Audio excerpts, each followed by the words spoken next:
What's happening, folks? Welcome back to Celtic Fans TV. It's time for the post-match pint after Celtic 2, St Johnstone 0. We're here at Malone's Bar in Glasgow as usual. It's on Turkey Hall Lane, so if you're in the area, get involved, pop in for a beer. I've got Kevin with me once again. Kevin, what do you make of that? Won the day, 4 wins on the spin, but I thought we had to work for it. Certainly, it was a bit of a slow start. We grew into the game as it went on, but I still think there was still a wee bit, almost a sense in the crowd there was a little bit of nervousness. And then I think that carried on to the field. And I think when we got that first goal, that really did settle us down. What do you think that was down to?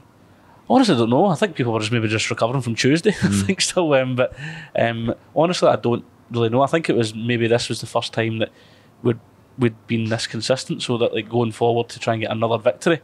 So that could have been a factor in it. But I still think, there was something just in the air. It seemed a bit of nervousness, but we got through it.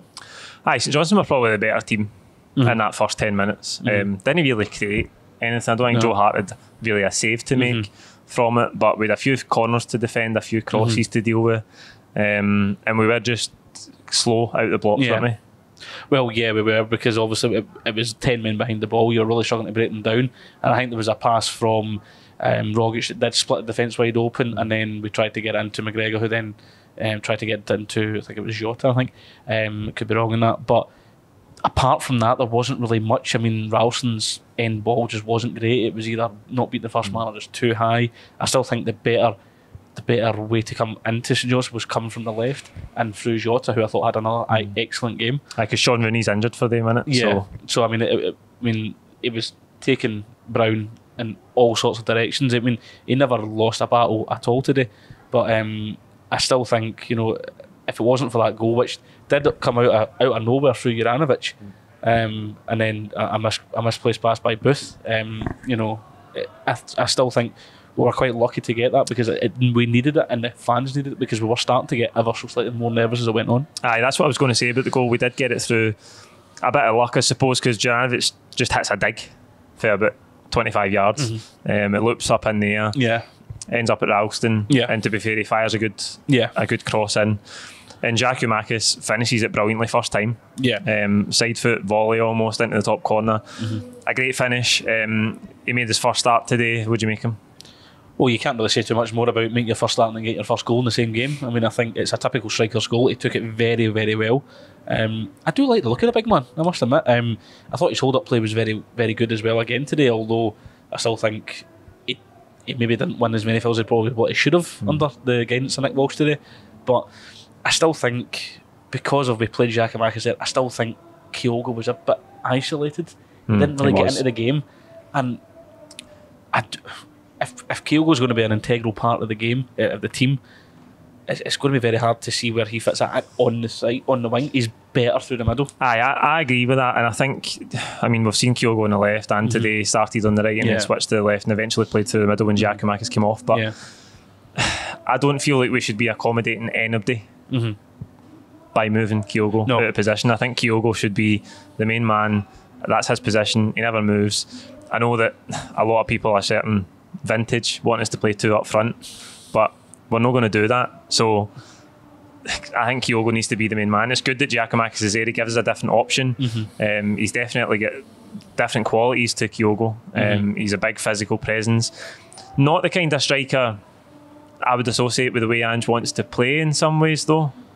Do you agree with that? I would agree with it in the fact that it's a good rotation option. He's not going to be your first integral starter. I mean, the first integral starter is Kyogo, first and foremost. But with Giakoumakis, you do get that different way of playing. And if he gets you a goal a game when he comes into the side, which I was still a little bit surprised about, but I did say on Tuesday, I think it would be a good game for him to come into. And I've been proven right, because he got the goal. And to be honest, I did think, as when the substitute was made, it was the right time, because he did go a bit quiet, almost like he just almost ran out of ideas. But I think if we're going to have anybody integral, and it's not to be to Kyogo's detriment, he has to be the focal point. He has to be going through, because I think you see when he's through, him and Jota just click instantly, and that's almost where the second goal comes from. Aye, I think.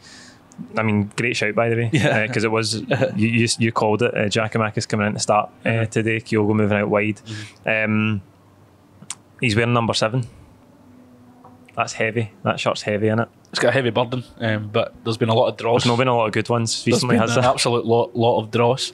That could be a whole episode in itself. But I think sometimes we just need to look past that, because at the end of the day, it is just a number. Yes, we do associate a lot of heroes with it. Douglas, Johnson, Larsson, and Miku, obviously. but being serious, like Douglas, Johnson, and Larsson. But at the end of the day, it's just a number. We need to move on from that. Life goes on, the team goes on. So if Giacomas has got that, he just needs to get on it and just perform at the best of his ability.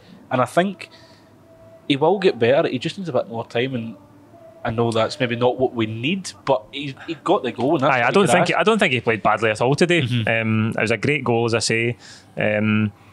Not massively involved other than that, but I think that's down to the way that we played as a team today. Yeah. We didn't create a lot of chances. No. It wasn't a game where, kind of like Tuesday's game towards the end, where we missed 3 or 4 sitters. Yeah. We did again create chances late on today, but over the piece, it wasn't one of the games where you think we've just passed up chance after chance and it could have been 5-0. It wasn't one of the games. Other than that, more options from an attacking point of view off the bench as well. Mikey Johnson, another sub appearance for him today. Abada gets a rest, which I think he needs, to be honest, because he has been thrown into the deep end since he arrived. Got a good few goals off the bat, but his form has dipped. So it's just good to have, for the manager to have these options now. Yeah, I mean, as I said, we're slowly getting there with our squad rotation now, and I thought it was great that Mikey Johnson came on. I still think there is that little bit where he's just too greedy, and he tries to do this trick that just takes it beyond him, and there's just that one too many touches. That being said, he had a great shot just before the end of the game where it was culling away from Xander Clark, and it hit the post. I had a great view of it myself, but I think, you know, if he can just stay fit, he will be a vital part of the team in a small way. I'm still holding it for Mikey to be a player, mate. I would agree with you, but I think it could very soon become like your Brian O'Neill, your Phil O'Donnell, just these injury-prone players who do have the quality, but they need to prove it on a consistent basis. And as much as Johnson gets you the odd goal and gets you a bit of trickery, that needs to be replicated over a whole season. Aye, absolutely. I agree, but I just think so many people have written him off. I think to some extent unfairly. I know he's had problems with injuries, but I want him to succeed and he needs to stay fit for that. Left back today, I think a lot of people thought Bolingoli would come back in after his performance at Mallow. He's not in the Europa League squad. Montgomery played there during the week. Scales came off the bench on Tuesday. Juranovic starts there today, puts the penalty away brilliantly, by the way. He's obviously the designated penalty taker now, is it? Well, I mean, clearly. 2-2. I mean, a fantastic penalty. It's 100% record when you think about it. I mentioned that in the commentary today, and it was like, I think he does take a very good penalty, but the bit that annoyed me is when you look at it. Sorry to interrupt you. Not only are fullbacks playing in midfield in this team, they're also hitting penalties. Yeah, and good penalties at that. But the thing that annoys me with Juranovic, he's still playing out of position. Aye. Just to accommodate Anthony Ralston. Now, I'm not saying Anthony Ralston had done anything wrong today, but I think you would be better to play Scales and then. Well, is he playing out of position to accommodate Ralston, or is he playing at left back because even as a left back, a converted left back, he's better than all the other left back options? Well, that you could be here all day with that one. I mean, flipped it there, done a Craig Beattie. I don't think. I still think, if you could have Juranovic in the team somewhere, it would be good, but I would rather him be on his favoured side. Aye. Because I still think, and I don't know what it is with like Ralston and Juranovic, they were very, very in. They weren't going down the wings a lot. They were moving in quite a lot, and that was what annoyed me, because if they're meant to be left, that's the role in it. That's the instructions. But there's something annoying because they're almost leaving big gaps at the back, and I think that really annoys me, because they should be there. Because there was one point where Kyogo had to come back because Ralston was so far ahead. Aye. And I don't know. It's not the. I get the why they do it, and I know that's the instructions, but I don't think it's right. I think a lot of people are struggling for that. I think a lot of people are struggling to get to grips and get used to the fullbacks playing in midfield and they've got the ball. Yeah. But I think it helps us I think what it does as well is isolates the wingers. It leaves the wings completely free to isolate Jota one-on-one. It was Kyogo today, but it's been a badder for weeks and weeks.